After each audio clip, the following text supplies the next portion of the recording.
que ver para ahí entender el resto de el resto de las definiciones, ¿no? Es justamente la definición de algunos términos, ¿no? Que se van a usar en el transcurso de la norma. El primer término que vamos a definir es costo de transacción, ¿no?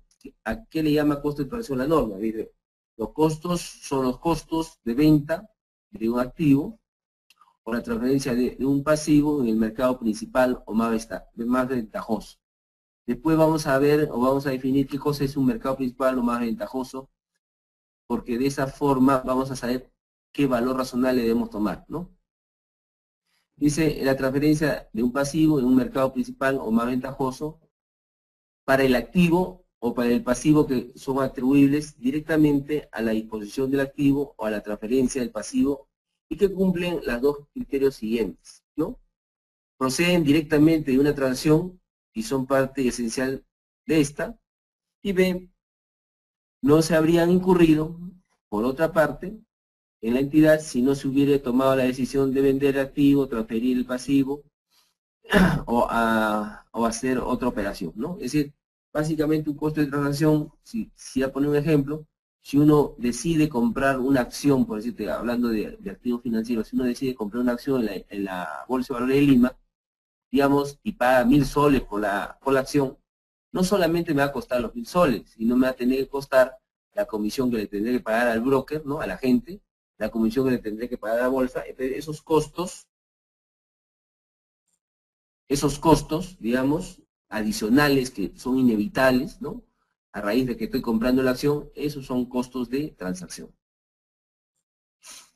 Costo de transporte, ¿no?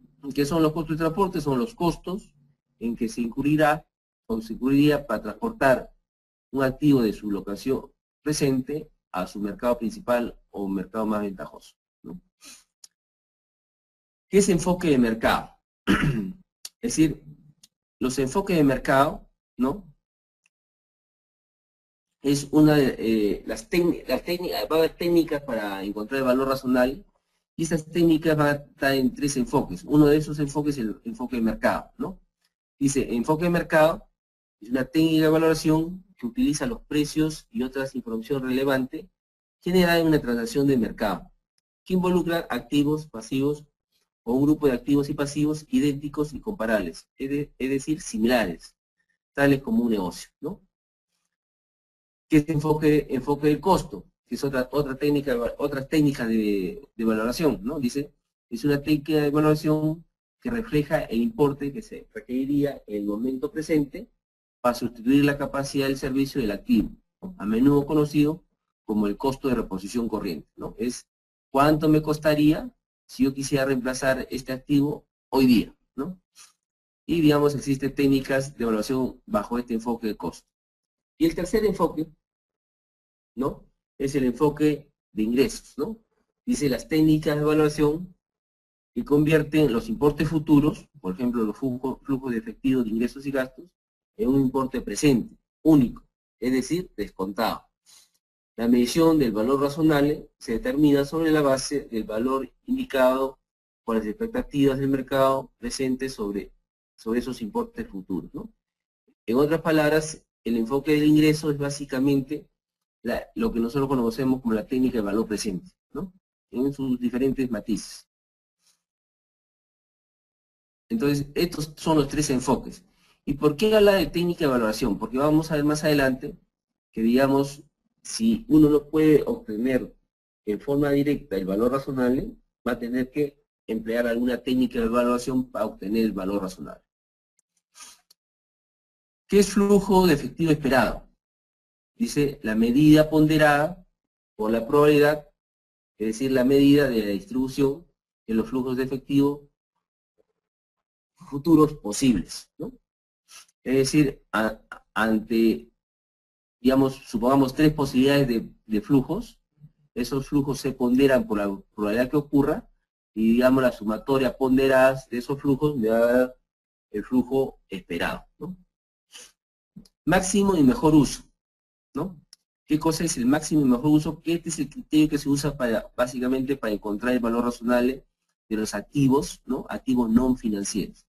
Dice, el uso de un activo no financiero por el participante del mercado que maximizaría el valor del activo o del grupo de activos y pasivos, por ejemplo, un negocio en que se utiliza dicho activo, ¿no? ¿Qué cosa es el mercado más ventajoso? ¿No? Dice, el mercado que maximiza el importe que se recibiría por vender el activo o minimiza el importe que se pagaría por transferir el pasivo, ¿no? Después de tener en cuenta los costos de transacción y los costos de transporte. ¿Qué es el mercado principal? ¿No? Vamos a ver más adelante que, digamos, el valor razonable normalmente se obtiene del mercado principal. Pero si no tengo un mercado principal, entonces, o tengo varios mercados, entonces tendré que irme al mercado más ventajoso, ¿no? Entonces, ¿qué cosa es mercado principal? Dice, el mercado con mayor volumen y nivel de actividad para el activo y el pasivo, ¿no? ¿Qué son participantes en el mercado? ¿No? Si son compradores y vendedores en el mercado principal o en el mercado más ventajoso del activo o pasivo, que tienen todas las características siguientes, ¿no? A, son independientes uno de otro, es decir, no son partes relacionadas como se define en la NI 24, ¿no? Aunque el precio de una transacción entre partes relacionadas o vinculadas puede utilizarse como una variable para la medición del valor razonable si la entidad tiene evidencia de que la transacción se realizó en condiciones de mercado. B, están debidamente informados, ¿no?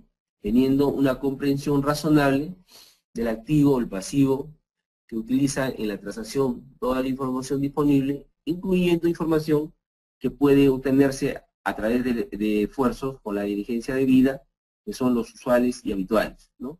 C, son capaces de realizar una transacción para el activo o el pasivo. Y D, tiene la voluntad de realizar una transacción por el activo o el pasivo, es decir, están motivados, pero no forzados, obligados de cualquier otra forma, ¿no?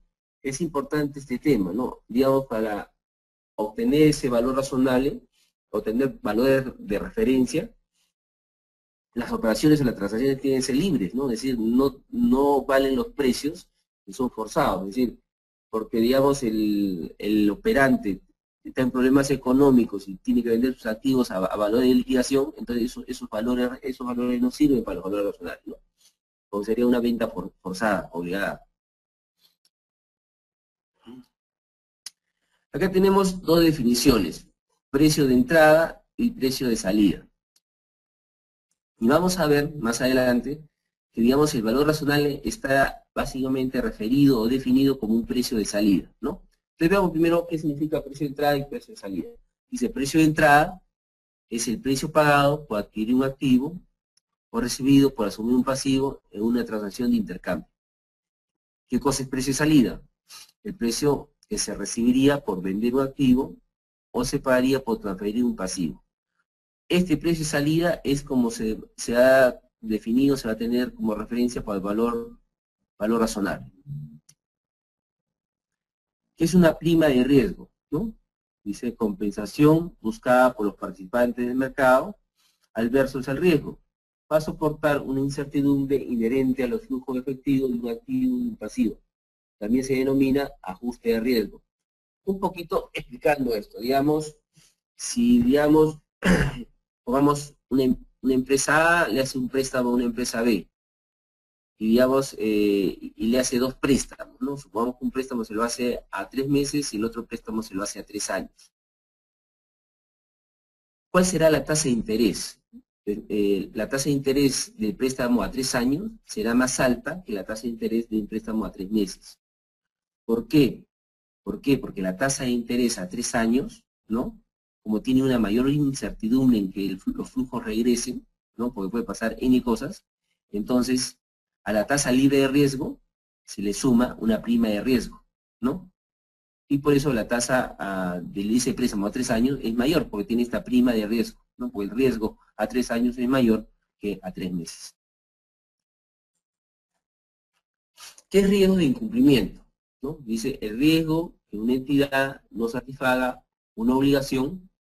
El riesgo de incumplimiento incluye, pero no puede estar limitado al riesgo crediticio propio de la entidad. ¿Qué es una transacción ordenada? ¿No? Una transacción que supone una exposición al mercado para un periodo anterior o a la fecha de la medición, a tener en cuenta las actividades de comercialización que son usuales y habituales, para transacciones que involucran esos activos o pasivos. Entonces, una transacción forzada, ¿no? Por ejemplo, una liquidación forzada o venta. Es decir, una transacción de mercado es una transacción de compra-venta, para ponerlo en estos términos, que realizan voluntariamente los participantes del mercado y que son conocedores de la operación, son libres para fijar ese precio, ¿no? Todo esto está orientado, digamos, como yo estaba mencionando al inicio, a tratar de definir el valor razonable como un valor de mercado, ¿no? Claro, si yo tuviera un precio de cotización en un mercado activo, fácil tomo ese precio y ese es mi valor de mercado del bien. Pero digamos, como no todo tiene cotización en mercados activos, no todo se cotiza, entonces el concepto de valor razonable va un poquito más allá de lo que sería el valor de mercado, ¿no? En algunos casos yo voy a tener que calcular ese valor razonable, pero tratando de simular cómo harían los participantes del mercado para fijar ese precio del mercado, ¿no? Entonces, acá está la definición de valor razonable, ¿no? Un poco le decía, está orientado a hacer un precio de salida. Dice, valor razonable, el precio que se recibiría por vender un activo o que se pagaría por transferir un pasivo. En una transacción ordenada, ¿no? Ordenada en el mercado. Una transacción ordenada entre participantes del mercado en la fecha de medición, ¿no? Entonces, si recordamos qué cosa era un precio de salida, justamente un precio de salida es lo que yo recibiría por vender un activo o lo que yo pagaría por transferir un pasivo, ¿no? Entonces, el valor razonable está definido básicamente orientado como un precio de salida. Variables no observables, ¿no? ¿Qué cosa es una variable no observable? Y digamos, esto tiene que ver mucho con las técnicas de valoración, ¿no? Algunas técnicas de valoración son muy sencillas, otras son con muchas variables complejas, ¿no? Que son básicamente modelos matemáticos, ¿no? Entonces, cuando una variable no es observable, yo la tengo que asumir, la tengo que suponer, ¿no? Y después vamos a ver más adelante que estas variables no observables, digamos, tienen menos peso, digamos, tienen menos, son, como, al ser subjetivas, tienen menos nivel para ser más creíbles, ¿no? Entonces dice, variables no observables son variables para las que los datos de mercado no están disponibles y que se han desarrollado utilizando la mejor información disponible sobre los supuestos que los participantes de mercados utilizarían al fijar el precio del activo o del pasivo, ¿no? Que son variables, ¿no? Los supuestos que los participantes de mercado utilizarían al fijar el precio del activo o del pasivo, incluyendo los supuestos sobre los riesgos tales como los siguientes, ¿no? A, los riesgos inherentes a una técnica de evaluación concreta, utilizada para medir el valor razonable, tal como el modelo de fijación de precios, ¿no? Una técnica. Otra técnica es el mismo cálculo del valor presente, es una técnica de evaluación, ¿no? Entonces, el valor presente es una técnica de evaluación y por lo tanto es un modelo de cálculo del valor razonable, ¿no? Entonces, cuando yo escojo las técnicas, ahí la técnica en sí puede tener un riesgo, ¿no? Ahora, el otro riesgo es el riesgo inherente a las variables, ¿no? De la técnica de evaluación. Entonces, aquí son estos dos tipos de riesgos, ¿no? Las variables pueden ser observables o no observables, ¿no? ¿Cuál será la variable observable por excelencia? Pues un precio cotizado en un mercado activo es una variable observable y la que tiene mayor peso dentro de los cálculos de valor razonable. Y una no observable es la que yo tengo que suponer que harían los participantes del mercado para calcular el precio. Variables corroboradas por el mercado, ¿no? Dice las variables que provienen principalmente de datos del mercado, observables y corroboradas por este, con relación a otros medios, ¿no? Variables de nivel 1, ¿no? Vamos a ver más adelante que los datos para poder calcular el valor razonable corresponden a 3 niveles, ¿no? Nivel 1, nivel 2, nivel 3. Se supone que los datos del nivel 1 me van a dar valores racionales más ciertos. Los datos de nivel 3 me van a dar valores racionales un poco más subjetivos, ¿no? Entonces, una variable de nivel 1 sería los precios cotizados, sin ajustar en mercados activos, para activos o pasivos idénticos a los que la entidad puede acceder en la fecha de medición, ¿no? Un ejemplo, así digamos, rápidamente, digamos, si la empresa tiene acciones de Telefónica, digamos, y esas acciones telefónicas las tiene que medir al valor razonable, todos sabemos, digamos, y esas acciones telefónicas se cotizan en la Bolsa de Valores de Lima, entonces me voy a la Bolsa de Valores de Lima, ¿no? Y tomo ese precio cotizado, ¿no? Que es un mercado activo, y ese sería mi valor razonable para las acciones telefónicas. Variables de nivel 2, ¿no? Dice variables distintas de los precios cotizados, ¿no? Incluidos en el nivel 1, que son observables para los activos o pasivos directa o indirectamente, ¿no? Es decir, que estas variables de nivel 2 no son los precios cotizados, son otro tipo de datos, ¿no? O otro tipo de precios que no pertenecen a un mercado activo, ¿no? Pero que son, pueden ser precios referenciales. Y variables de nivel 3, ¿no? Dice variables no observables para activos y pasivos.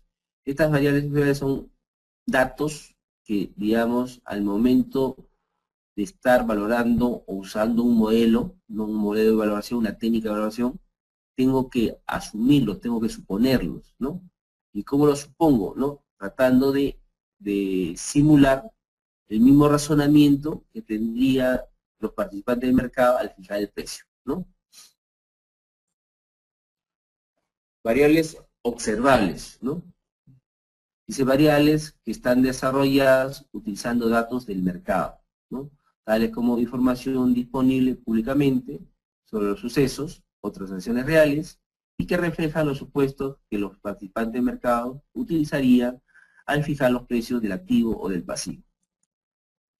Ok, visto todas estas definiciones que nos van a ayudar a entender las próximas láminas, veamos cuál es el